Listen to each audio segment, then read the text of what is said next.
Hello दोस्तों, कैसे हो। कल मैंने आपको क्षेत्रफल और आयतन के क्वेश्चन करा दिए थे और उम्मीद है आपसे आपने जो बचे हुए क्वेश्चन है वो घर जाके करे होंगे। तो वीडियो ज़्यादा लंबा ना हो जाए इसलिए मैंने आईवीआई के क्वेश्चन कल नहीं बताए थे और देखता हूँ अगर ये एक ही टॉपिक पर ज़्यादा समय लग गया तो मैं इससे ज़्यादा आगे मतलब अगली वीडियो बनाऊंगा, कल बनाऊंगा। क्योंकि होता क्या है कि ज्यादा लंबी वीडियो देखने से हम बोर भी हो जाते हैं और कंसेप्ट भी गोच पोच हो जाते हैं सारे मिला के। तो बेहतर होगा हम धीरे धीरे पढ़ें। ये परसेंटेज और रेशियो में ही टाइम लगेगा आपको। जितना भी अब लग रहा है आपको लग रहा होगा कि हम बहुत स्पीड से चल रहे हैं, बहुत मंदे चल रहे हैं, लेकिन मेरे हिसाब से हम सही चल रहे हैं। और आगे जो टॉपिक आएंगे ना इनसे जुड़े हुए, जैसे हमारा profit loss, discount, partnership, age, average, mixture alligation, ये सभी टॉपिक और जो यहाँ तक के मेंसुरेशन भी इसी से हो जाएगा, इन दोनों से। तो इन्हीं चैप्टर को आप ये ना समझे कि ये तो वीडियो ही बनाओ जा रहा हूँ या ये तो बस पता नहीं क्या करवा के मानने का, एक ही चैप्टर में इतने टाइम लगा दिया। कहीं भी ढूंढ लियो, यूट्यूब पे जाके ढूंढ लियो, पेड क्लासेस देख लियो, अनअकैडमी पे देख लियो। मैं खुद पढ़ा हुआ हूँ, ऐसा नहीं है कि घर बैठे हो जा सब कुछ। मैं पढ़ा हूँ, 15 से 20 क्लास लगती है एक चैप्टर में, कोई सभी हो कितने भी छोटा हो। और परसेंटेज में तो 100% सभी 15 से 20 क्लास लेके चलते हैं, लेकिन मैं इन्हें 3 से 4 क्लास में अभी बस खत्म करने वाला हूँ चैप्टर को। और फिर आखिरी की फाइनल वीडियो में एक बार ओवरव्यू पूरे चैप्टर का बता दूंगा कि केवल इतना ही कंसेप्ट था पूरे चैप्टर में, ठीक है। और मैं रोज पीछे का रिवाइज कराता चल रहा हूं, जैसे कि अभी तक हमने क्या पढ़ा है, गोल्डन चार्ट और कितना परसेंट कम है या ज्यादा है सिंगल सीट में वो कैसे निकालते हैं, ऊपर अंतर, नीचे छोटी या बड़ी संख्या। दूसरा फिर एक फॉर्मूला बताया था x plus minus x sorry y plus minus x y 100, ये बता दिया था। कल मैंने क्या बताया था, जो मेंसुरेशन मतलब क्षेत्रफल में या वॉल्यूम में कितना इंक्रीमेंट या डिक्रीमेंट होगा वो बता दिया था। इससे ज्यादा और क्या बताया, और तो कुछ भी नहीं बताया, बस वो शुरू में बताया था कि भिन्न और परसेंटेज आपस में कैसे बदलते हैं एक दूसरे में रूपांतरित। तो इसके बाद अब मैं आईवीआई में क्या बताने जा रहा हूँ, जैसे हमारी कुछ इनकम होती है और कुछ हम खर्च कर देते हैं एक्सपेंडिचर, जैसे घर के खर्चों में या गाड़ी ले ली है, बर्थडे पार्टी बना रहे हैं, या कुछ घर में हाली बीमारी हो गई, या मतलब खर्चे चलते रहते हैं। आप मेरे से ज्यादा जानते हो खर्च कहाँ कहाँ होते हैं, हमारा फोन में भी होता है, गाड़ी, मोटरसाइकिल, पढ़ाई, सब जगह होता है, ठीक है। तो जितना हम कमाते हैं वो कुछ तो हमारा खर्च हो जाता है, उसे हम कहते हैं खर्च या एक्सपेंडिचर, और कुछ बच जाता है तो उसे हम कहते हैं बचत या सेविंग, ठीक है। आज केवल आप एक तो ये बात ये ध्यान रखनी है, और दूसरा क्या है, ये बात बहुत छोटी है, ये पॉइंट ध्यान भी रखने वाला नहीं है। क्या है, जैसे 561 है, कोई कहने लगे भाई इसका 1% बताओ तो कितना होगा, हम पीछे से 2 डिजिट छोड़ के दशमलव लगा देंगे, पीछे से 2 डिजिट छोड़ के 2 अंक छोड़ के डेसिमल लगा देंगे, वो क्या हो जाएगा 1%। और अगर वो कहे कि 3% बताओ 561 रुपए का, तो 1% कितना होता है 5.61, ठीक है। तो 3% कितना होगा गुना 3, तो ये कितना हो गया 5 तिया 15, 6 तिया 18, मतलब 16.83, सही है। तो ये इतने रुपए होगा 3%। तो हमें क्या करना है, जितने रुपए दे रखे हैं उसमें 2 अंक छोड़ के 1% निकाल लेना, और फिर 2, 3, 4, 5, 6, 7 जितना पूछा गया उतने की मल्टीप्लाई कर देंगे, ठीक है। अब आगे चलता हूं। जैसे ही ये दो कंसेप्ट क्लियर हुए, अब हम क्वेश्चन पर आते हैं, आईवे पर जो आधारित प्रश्न पूछे गए हैं। जैसे कि मैं एक क्वेश्चन पढ़ता हूं 50वां। श्रीमान कपूर अपनी कुल आय का 20% मकान पर खर्च करते हैं, ठीक है, और शेष का 70% घरेलू चीजों पर खर्च करते हैं। समझ गए? 20% मकान पे और शेष का कह रहा है भाई, हमारी जो आय है वो 100% है, हमेशा हर बार 100% से ही हमें शुरू करना है। भाई हमारी आय है 100%, 20% हमने मकान पर खर्च कर दिया, कितना बचा? 80%। 80% को मैं थोड़ी देर के लिए 80 रुपए मान सकता हूँ, समझने में आसानी रहेगी। 80 और शेष का क्या रहा है, मतलब 80 रुपए का 70% कितना होगा? भाई 80 रुपए का 10% कितना होता है? 8 रुपए, ठीक है। और ये कह रहा है कि 80 रुपए का मुझे 70% कर दिया खर्च, कहां पर? घरेलू वस्तु पर। तो 80 मतलब ये 8 रुपए 10% है, तो 70% कितना हुआ? गुना 7, तो 56 रुपए हो गया, ठीक है। 80 रुपए में से 56 रुपए हमने घरेलू वस्तु पर उठा दिए और 20 रुपए हमने शुरू में कहां उठाए थे? मकान पर। अब क्वेश्चन में आगे क्या कहा गया है? तदनुसार यदि उनकी बचत 1800 रुपए की है तो उनकी कुल आय कितने रुपए की है? तो बचा कितना? जो बचा हुआ है ना वो 1800 रुपए दिखा रहा है। देखो भाई 56% हमारा कुल 100% का यहाँ यूज हो गया और 20% मतलब यहाँ यूज हो गया, तो कितना बचा? 5 और 2 7 6 76। तो 76% हमारा यूज हो गया, तो बचा कितना? 24%, ठीक है। 24% ये 1800 रुपए है, 1800 रुपए 24% है। अब मैं ऐसे भी निकाल सकता हूं कि 24% 1800 रुपए है, तो 100% कितना होगा? 100% कितना होगा मेरा? मैं मान लेता हूं x रुपए, और फिर इधर से इधर क्रॉस मल्टीप्लाई करा दूंगा इन दोनों की आपस में, तो ये कितना हो जाएगा? 1800 गुना 100 अपॉन में 24, तो ये x की वैल्यू आ जाएगी, x इक्वल, समझ गए? तो ये कितना हो जाएगा भाई? 6 चौक 24, 6 तिया 18 और 300/4, ये हो गया 75। तो ये हो गया 75 और आगे 2 0। लेकिन मुझे ऐसे नहीं करना, क्योंकि मैं सिखा रहा हूं आपको। ये तो हो गया बेसिक,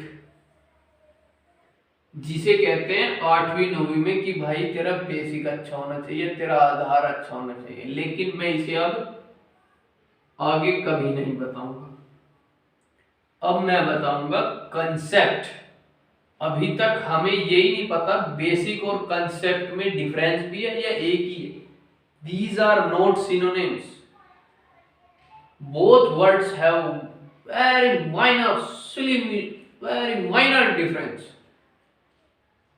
वो क्या है भाई? देखो 1800 रुपए 24% है, तो मुझे 100% की वैल्यू निकालनी। ये 24 का कितना है? लगभग 4 टाइम्स से कुछ ज्यादा है, 4 टाइम्स मान लो। जब मैंने इसे 4 की मल्टीप्लाई करी, तो मैं इधर भी 4 की मल्टीप्लाई लेके चलता हूं, तो ये कितना हो जाएगा? 18 चौक 72, 7200 रुपए।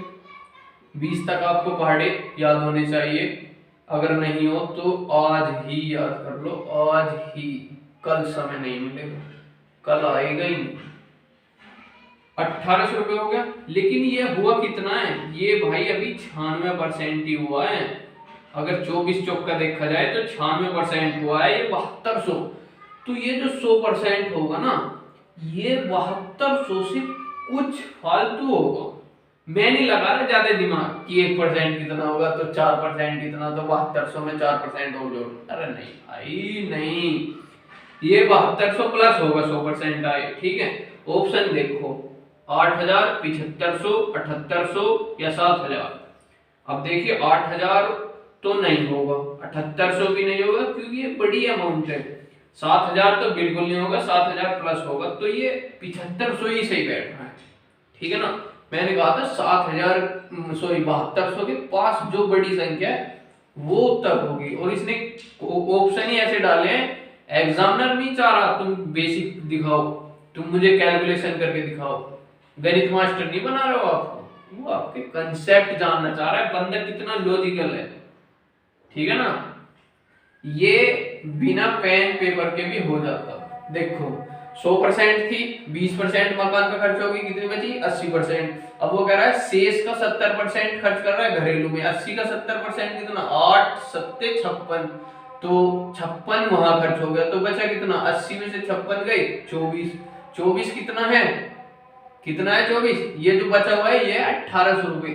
तो 100% कितना होगा, मतलब 24 चौक का 96, तो 18 चौक 72, तो ये 7200 के प्लस में होगा, और जो नजदीक होगा वो ऑप्शन सही रहेगा। अगर बाई चांस यहाँ पे दो ऑप्शन फंस जाते तब हमें थोड़ा सा बेसिक कैलकुलेशन भी करना होता, ठीक है। ये हो गया। अब जैसे हम एक और क्वेश्चन देखते हैं, बहुत अच्छा है 52वां। राम का व्यय और बचत 3:2 के अनुपात में है। मतलब राम अगर 3 रुपए बचाता है तो राम 3 रुपए खर्च करता है तो वो 2 रुपए बचाता है, तो उसकी आय कितनी रही होगी, दोनों का जोड़, जितने खर्च करे जितने बचाए, 3 खर्च करे 2 बचाए, तो 3 और 2 5, मतलब उसका आय कितना रहा होगा, 5 के अनुपात में रहा होगा, ठीक है ना। अब वो आगे क्या कह रहा है, उसकी आय में 10% की वृद्धि होगी, ठीक है।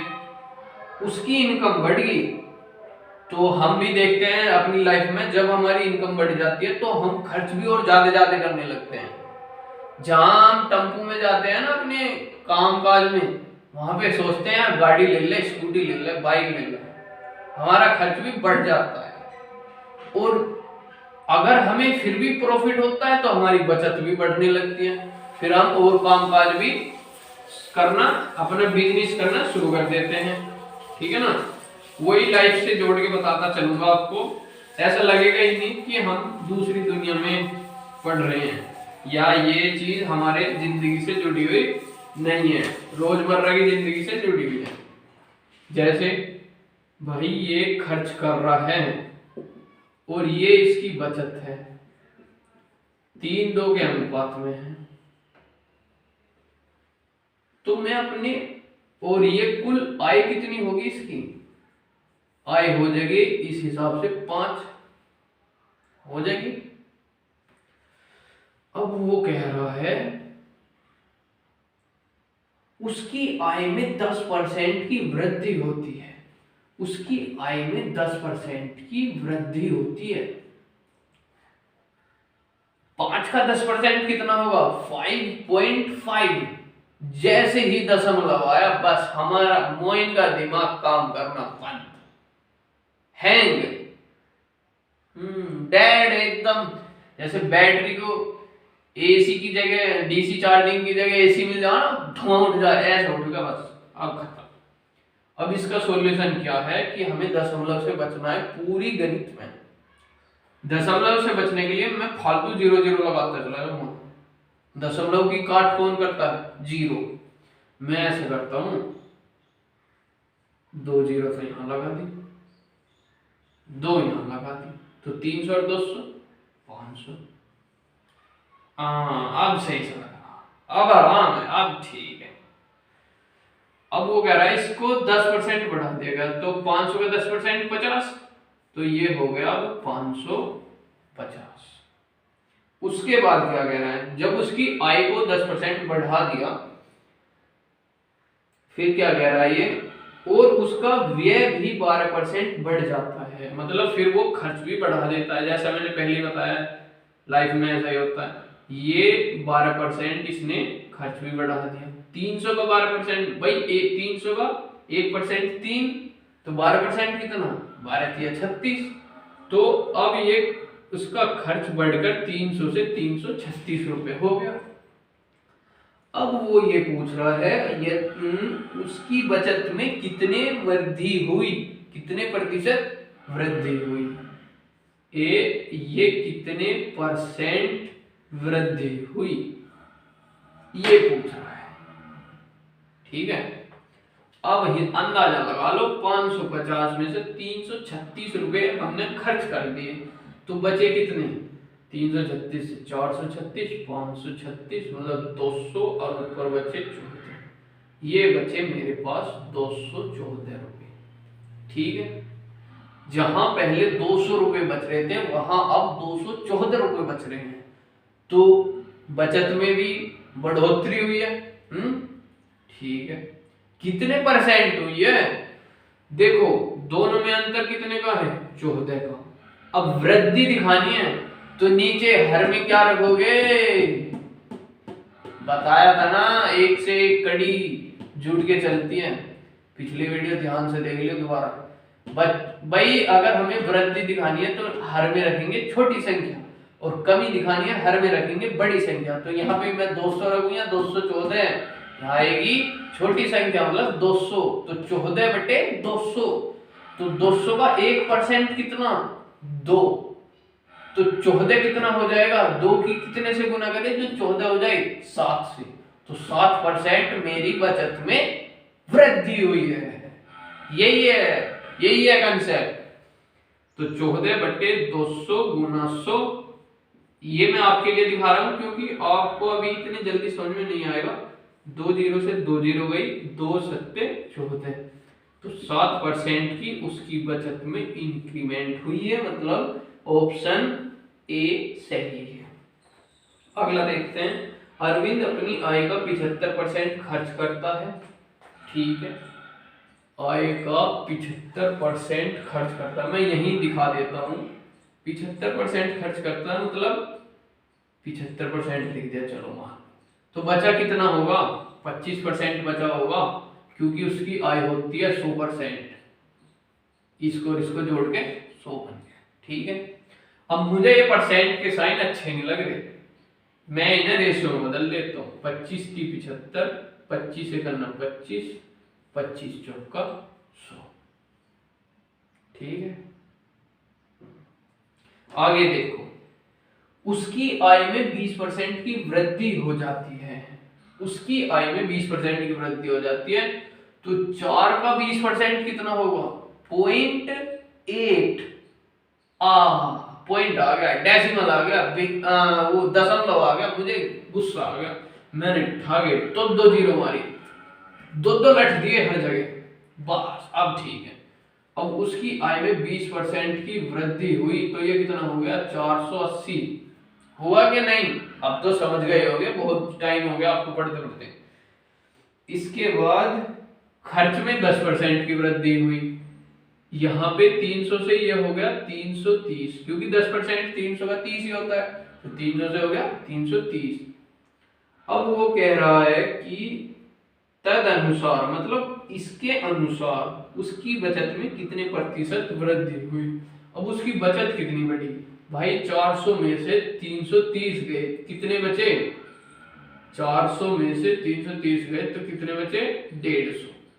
कोई वस्तु 100 से 150 रुपए होगी, मतलब 100 रुपए की बचत 150 रुपए की होगी, तो कितने परसेंट बढ़ गई, आधी बढ़ गई, आधे का मतलब 50% बढ़ गई। तो 53 का ऑप्शन सी सही है। इसी तरह आप करते रहोगे और ये हो जाएगा 56 हो जाएगा, 57 भी बिल्कुल ऐसा ही है जैसे ये बताए हैं, 58 भी ऐसा ही है, और 59 हुआ, और देख लेते हैं 59 हुआ, ये है 3 व्यक्ति ए बी सी जिनके वेतनों का जोड़ 7200 रुपए है, तीनों की कमाई कुल मिला के 7200 रुपए है, और फिर वो कह रहा है क्रम से अपने वेतन का 80, 85 तथा 75, 80, 85 तथा 75% खर्च करते थे। बहुत अच्छे, ₹7200 कमा रहे हैं और 80, 85 और 75% खर्च कर दे रहे हैं। ABC खर्च या व्यय 80%, बी कर रहा है अपने आय का 85% और सी कर रहा है 75%। आय तो होती है 100%, तो बचत कितनी हुई होगी इनकी? इसकी बचत 20% हुई होगी, इसकी 15% और इसकी 25%, क्योंकि कुल मिला के सभी की आय 100% होती है ना, वही हमने लगाया। ठीक है, अब वो क्या कह रहा है, यदि उन तीनों की बचतों का अनुपात 8, 9, 20 है तो ए का वेतन बताओ। अच्छा, यदि उनकी बचतों का अनुपात 8, अनुपात 9, अनुपात 20 है। अच्छा, एक बार तो बचत दिखा दी, बचत हमने अपने हिसाब से निकाल ली परसेंटेज में, और इन्होंने चालबाजी करके इन्हीं परसेंटेज को हमें दिखा दिया रेशियो में कि 20% का मतलब 8 है, 15% का मतलब 9 है और 25% का मतलब सी का में 20 है। ठीक है, क्या पूछा गया? ए की आय पूछी गई है। ठीक है, ए की आय कितनी है? ठीक है, अब देखो 20% 8 है, कोई पॉइंट है, तो अगर मुझे सारी चीज पता चल जाए, सभी अनुपात में पता चल जाए, जैसे हमें ये मिलता ABC की आय का अनुपात है 1, 2, 3 और कुल मिला के इनके तीनों के हिस्से का कुल योग हो रहा है 7200, तो ए की कीमत क्या? तो 1, 2, 3 कुल मिला के 6, 1/6 और 7200, तो ये हो जाएगा 1200। तो ए की आय आ गई, ए की इनकम या आमदनी आ गई 1200। लेकिन ऐसा नहीं है, इसने अनुपात को घुमा दिया। तो अब मैं क्या करूंगा, इसके ABC का पूरा पूरा आय का अनुपात निकाल दूंगा सबसे पहले। बस जैसे ही वो निकलेगा क्वेश्चन खत्म, क्वेश्चन खत्म। फिर वही निकालना सिखा रहा हूं भाई। 20% को इसने 8 कह दिया, तो 80% कितना है इसका? गुना 4, तो इसका भी गुना 4 होगा, मतलब ये होगा 32 पॉइंट। अगर ये बात समझ में आ गई तो क्वेश्चन तुम्हारा 100। 20% 8 है, ठीक है, इसकी कर दी मैंने 4 से गुना, तो इसकी भी कर दी 4 से गुना। अब मैं पॉइंटों में कहूं तो ए ने 32 पॉइंट अपने खर्च कर दिए और 8 पॉइंट बचा लिए। परसेंटेज में भी कह सकता हूं ए ने 80% खर्च कर दिया, 20% बचा लिया। दोनों ही एक बात है। और जो मैं कह रहा था वो देखो बात सच भी हो गई कि रेशियो और परसेंटेज अगर आपका कंप्लीट हो गया, कहीं भी आप मार नहीं खाओगे। इसे देख लो, 15% को इसने 9 पॉइंट कह दिया, तो मैं क्या हिसाब लगा सकता हूं भाई, इसका मैंने 1/3 लिया, 1/3 हो गया इसका 5% और इसका 1/3 हो जाएगा उसी हिसाब से 3। तो मैं कह सकता हूं 5% 3 पॉइंट के बराबर है। तो ये 85% कितना है? 5% की कितने से गुना करूं जब 85% हो जाए? गुना 17। तो ठीक 3 की भी गुना 17 कर दो, तो मैं कह सकता हूं 17,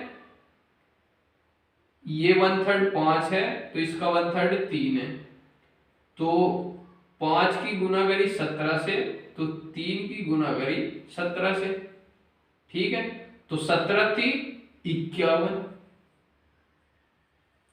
अब मैं कह सकता हूं बी ने 51 पॉइंट खर्च करे और 9 पॉइंट बचाए, या बी ने 85% खर्च करा और 15% बचाया, एक ही बात है।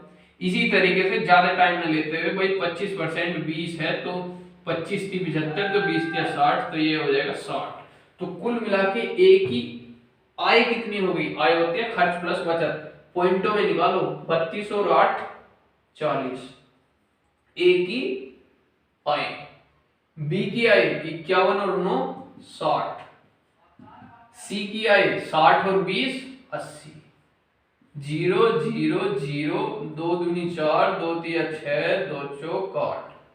ये उसकी आय का अनुपात आ गया, जो मैं पहले बता के चल रहा था कि आय का अनुपात निकलते क्वेश्चन खत्म। 2 और 3 5 और 4 9 और 2 बटा 1 ही निकालनी है, तो 1 का पॉइंट ऊपर और नीचे टोटल 2 और 3 5 और 4 9, और कितने टोटल है हमारे पास 7200 रुपए। तो ए का हिस्सा आ जाएगा हमारा 9 अट्ठे 72, मतलब 2 अट्ठे 16 रुपए, 1600 रुपए ए की आय है। Income of A is 1600 rupees only, means option B is correct. इसी तरह आप सभी कर लोगे। 61वां भी देख लो, 61वां कितना अच्छा है। देखो, किशन अपने वेतन का 30% भोजन पर खर्च करता है और 3% धर्मार्थ ट्रस्ट में दान देता है। अच्छे, जितना वो कमाता है ना उसका 30% तो खा लेता है, और बचे हुए मतलब नहीं, कुल का इसने बचा हुए शेष नहीं कहा, सॉरी, इसने कहा 30% तो खा लेता है और 3% ट्रस्ट में दान दे देता है। मंदिर, मस्जिद, गुरुद्वारा, इस तरह से ट्रस्ट में दान दे देता है। तो वो 33% खत्म होगी उसकी आय, बची कितनी 67%। तो वो कह रहा है उस महीने का कुल वेतन कितना है यदि उसकी इन दोनों पर खर्च 2310 रुपए व्यय करता है। ठीक है भाई, उसने 30% और 3% मतलब 33% खर्च करा, और 33% का मतलब है 2310 रुपए। मुझे निकालना है 100% का मतलब कितना। ठीक है, आय 100% होती है ना, और वो पूछ रहा है उसकी आय महीने की कितनी, तो बस 3300 2300, 33% 2310 है, तो 100% निकालना है, मतलब 3300 का लगभग 3 टाइम्स से थोड़ा सा ज्यादा आएगा, क्योंकि 33 3 99 होता है, वो 99% आएगा। तो 33 का 3 गुना कितना हो जाएगा, 2310 का 3 गुना मतलब 6930 रुपए। तो मेरा जो ऑप्शन, अब मुझे ऑप्शन ढूंढना है, 6930 रुपए से थोड़ा सा ज्यादा है होना चाहिए 100%, वही देख लेता हूं मैं। लगभग इसमें आपका ऑप्शन डी इज करेक्ट हो जाएगा, क्योंकि 6000 तो हो गए नहीं, छोटी है, बहुत छोटी संख्या है, ये तो छोटी तो होगी नहीं कभी भी। 8000 और 9000 ये बहुत ज्यादा बड़ी संख्या हो जाएगी, तो 7000 मेरा सही हो जाएगा। वैसे भी मैं इसे निकाल सकता हूं इन डिटेल में कि भाई 2310% 2310 रुपए 33% है, तो 100% कितना। ठीक है, तो 3 11 जा 3 सत्ते 21, 3 सत्ते 21, 710, 11 सत्ते 77, 7000, तो ये हो जाएगा 7000 रुपीज, 100% हो जाएगा। तो उसकी महीने का वेतन या आय या इनकम आमदनी 7000 रुपए है। इस तरह से ज्यादा वीडियो लंबा ना हो जाए, इसलिए मैं अपनी वाणी को विराम देता हूं, और आय व्यय पर आधारित आपके 62 क्वेश्चन तक कंप्लीट हो जाने चाहिए। ठीक है दोस्तों, सांस चढ़ गया, नॉन स्टॉप चलाई। Thank you.